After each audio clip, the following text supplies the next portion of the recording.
There was one most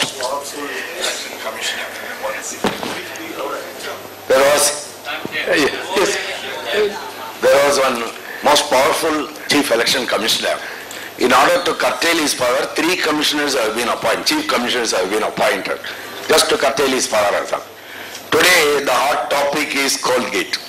And the watchdog of public finance, the Comptroller and Auditor General of India, has made comment. Some politicians are making unnecessary comment. He has exceeded his limit and other things. Do you think again the constitution will be amended to curtail the power of the watchdog? Maybe it will be, and maybe there can be a case for a multi-member election commission, because after all today the multi-member election commission has been functioning quite well. And it is true that Mr. Session, by his great boldness, made a national contribution and established the authority which the commission should have, no doubt. But that does not mean that after me the deluge. After all, other members, so the model would be not just multi-members, but how the multi-member commission is selected. That's what we should focus on. And then the CAG and so on, sir, there can be disputes, there can be questions, there can be 2 points of view about the quantum of losses which he has said happened. There are very good economists like my good friend Surjit Bhalla, who has written very persuasively that the calculations of the CAG are not correct. So that's an academic argument. But that does not mean tarnishing him with motives. And what is happening today is that everybody is in soundbite journalism. And therefore people don't go into details. And the politicians also feel quite that it is sufficient for them to give a sound bite against the CAG. We should read those reports, they are all available on the internet, and come to an informed opinion that way. And not worry too much about these fellows making 3 members in the CAG. In the end, it is the credibility of the 2 sides, not credibility of an individual report alone, but of the institution as such, which will determine public perception about a particular report. Yes, you first, then him, and then you. Please. Sir, what will be the fate of the black money if India doesn't claim? How far the village will hold on to that money? Because this is the doubt of every Indian citizen. What will happen to that black money what we are supposed to get? Will we get it, or we just confiscate it? No, sir, the Swiss economy lives on people dying. A lot of money they should have and they should die. They become rich like that. Nazi money, it is with them. So if we don't get it back, well then Swiss are quite happy to keep it. What is the problem? And they will keep it, naturally. Yes, please. What is your opinion on the legal cases pending against on disproportionate assessed cases, all cases? Your opinion? Sir, I would not know the details of individual cases. And so you will please pardon me whether it is Mr. Mulayam Singh or Ms. Mayawati or Koda or Ms. Jayalalitha or the DMK people. I can't really comment on individual cases because I don't know the fact. I have not studied them. But I have 3 views on this matter.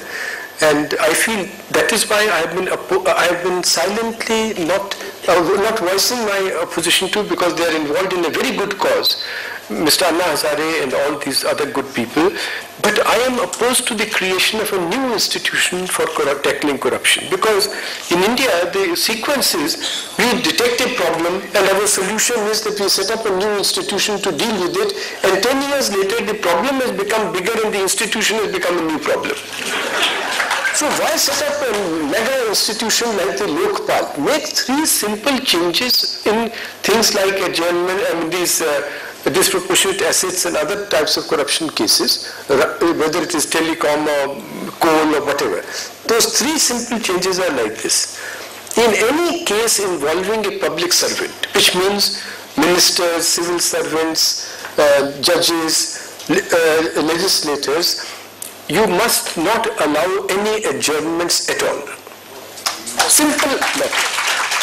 just see in the US that Madoff, after all, he must have been a very powerful figure to swindle $50 billion. But in 3 months convicted, he is serving a life sentence. Rajaratnam's case, 3 months he is serving a sentence. Whether we agree with the conviction of Mr. Rajat Gupta or not, but 3 months conviction. So, but in India, so second point, so no adjournments. Second point is, this rule of evidence in the case of public servants should be changed. Today it is beyond reasonable doubt. That is, when you find 4.5 crores in cash on the bed of Mr. Sukhram, the telecom minister, the CBI must prove beyond doubt that he got it in some particular case. We should have the French rule in these matters, and that is the preponderance of probability. That when you have 4.5 crores in cash under your bed, the preponderance of probability is that howsoever frugal you could have been, you could not have saved that much money out of your ministerial income. And therefore, it is the onus is on that person to prove that no, I got it from legitimate means. And the third point is that I feel that the punishment must not involve a fine. That is no problem for any one of them. So it must involve physically being in jail, and secondly of being barred from public life forever.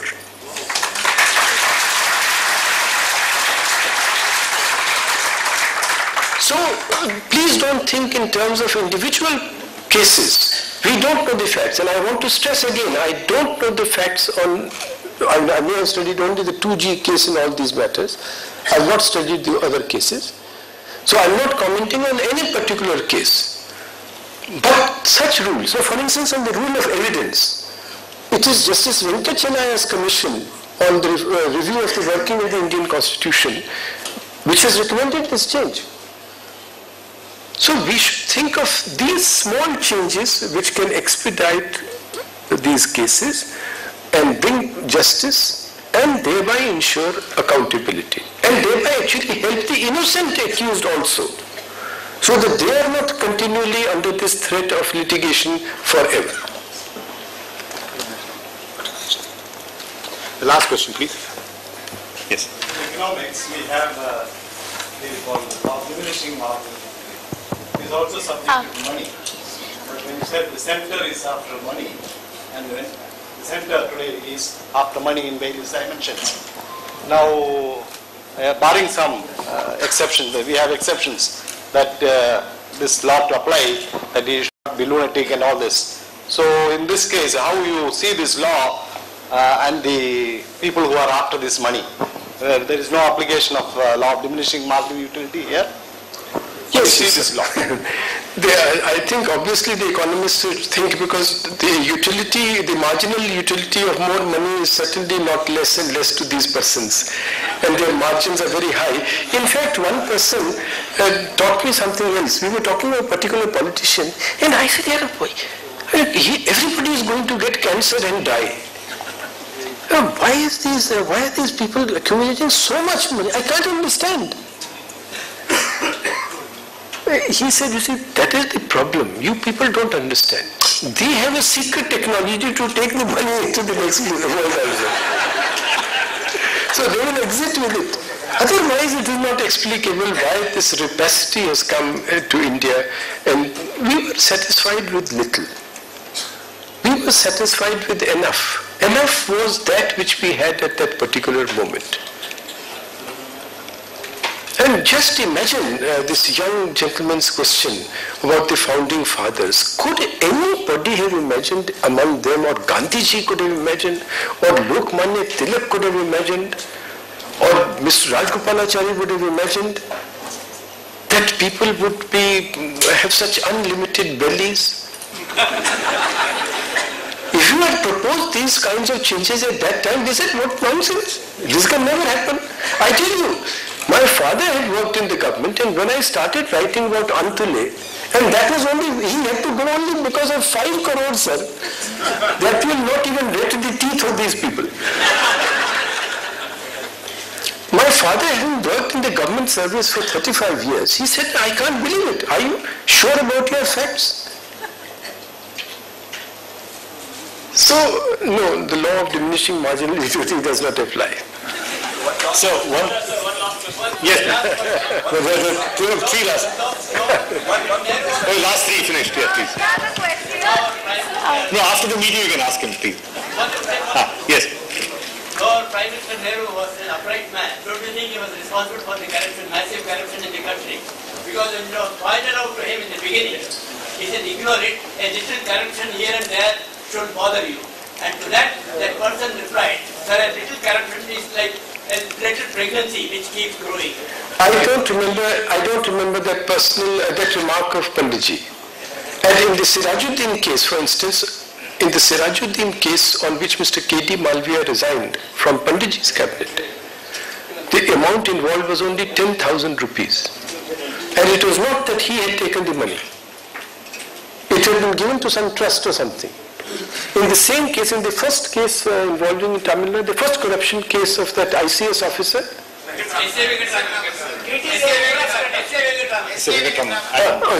so in that case, it was not that he had taken the money. The money had been given to a charitable trust running a temple. But they said that you cannot barter your office for whatever good purpose, so he had to go. Now that was the norm at that time. And I cannot imagine Panditji condoning corruption like this. So in any case, if anybody was responsible, if the British were responsible, but we are, you see, all this work is a Swadeshi work. We have done it. Last 2 questions, one and one.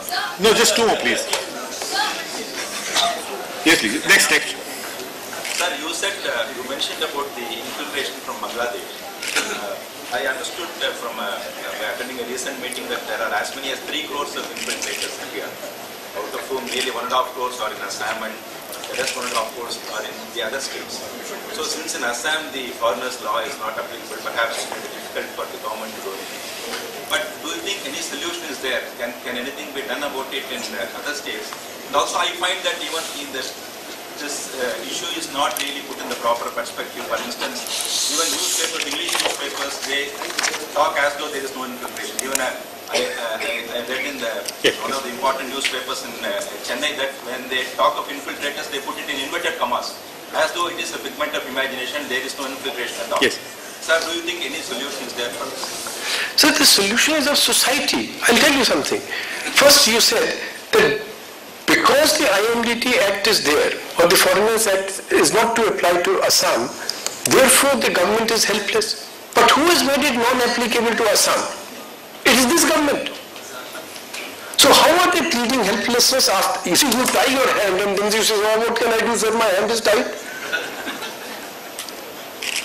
So this is the problem. It's not that nothing can be done. Why are people not infiltrating into China? In fact, I will tell you, why does no infiltrator come into Punjab? We will not file writs, sir.